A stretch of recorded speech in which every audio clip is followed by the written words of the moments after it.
sign on about July. There's a convention called Midsummer Scream in Long Beach, and that's a massive Halloween convention, and that's kind of where we start the year. So we start in July, and it's almost 6 months full Halloween. During the training process, I always say, this is a marathon, not a sprint. We have 31 days of this event, and I want to make sure I have longevity for every scare actor.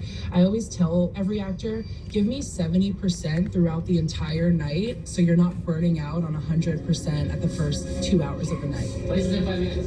Less than 5 minutes. My number one priority is safety. I always say that. My number one tip for scare actors to be safe is to scare and scram. So if I'm popping out and I'm scaring you, I'm not gonna linger in your face. I'm gonna pop out with intensity, and then I'm gonna reset back to my hole so that the next people can get scared. It also gives you less time in a guest's face, leaving less time for potential interaction. You know, most actors do have a prop, whether that be a meat cleaver or a shaker can. My biggest tip is it's always in the rear back, it's never in the follow through. So if I'm coming at you with a meat cleaver, I'm gonna scare you by acting like I'm hitting you, but I'm never gonna swing it at you. It's a surefire way to get people scared, but to immediately eliminate any chance for contact.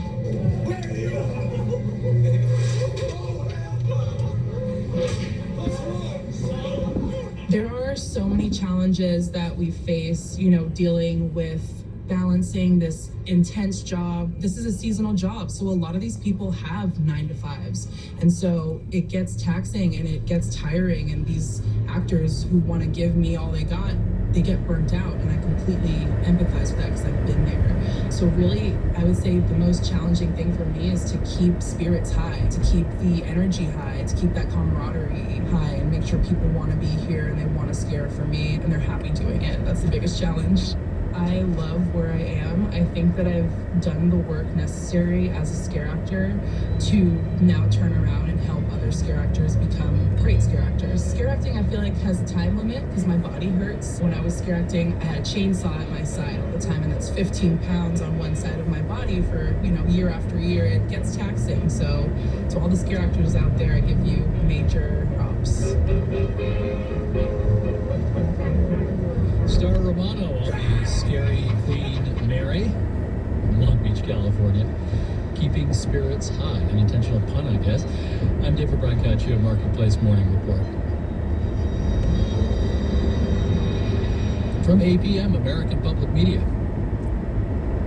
This is CPR News, 90.1 FM KCFR Denver, 1490 AM KCFC Boulder, on HD at 90.1 FM, at CPR.org, and on your smart speaker. Say, play CPR News. Individual donations are CPR's largest source of support. Your first ever donation ensures CPR News can continue to bring you the carefully researched national and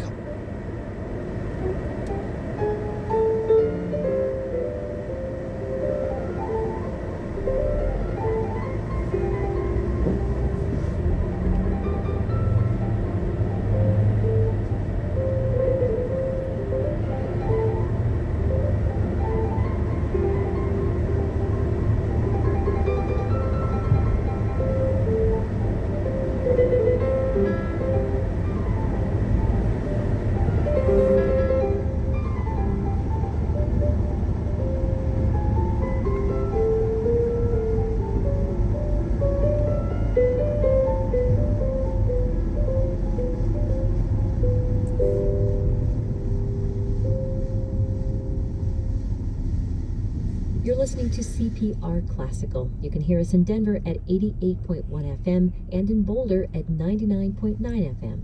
And to get details on all of the music you're listening to, go to our playlist at cpr.org. This reporter went to understand the city's economic life.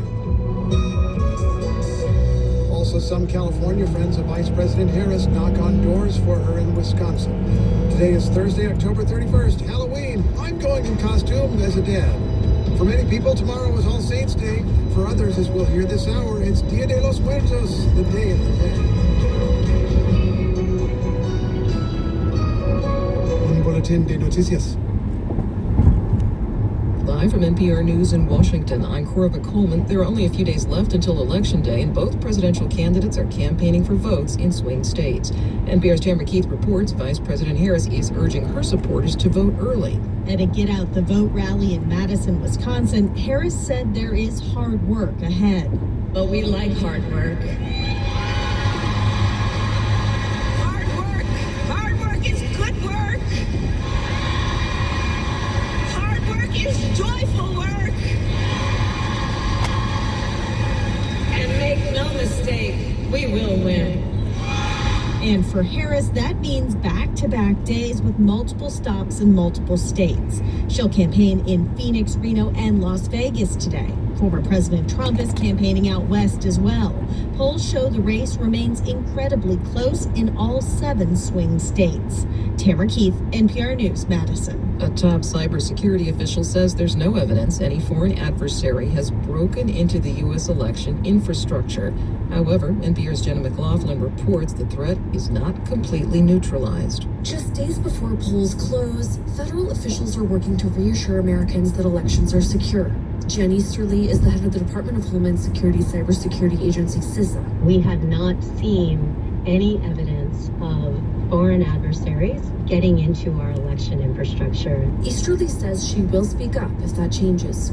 She also says it would be nearly impossible to change the outcome through hacking, thanks to the decentralized, diverse nature of election infrastructure, near universal paper ballots, and auditing systems.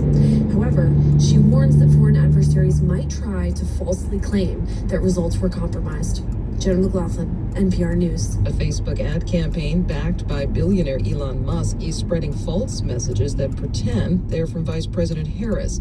The group, called Building America's Future, is falsely claiming Harris says she wants to institute a mandatory gun buyback program and make it easier for undocumented migrants to get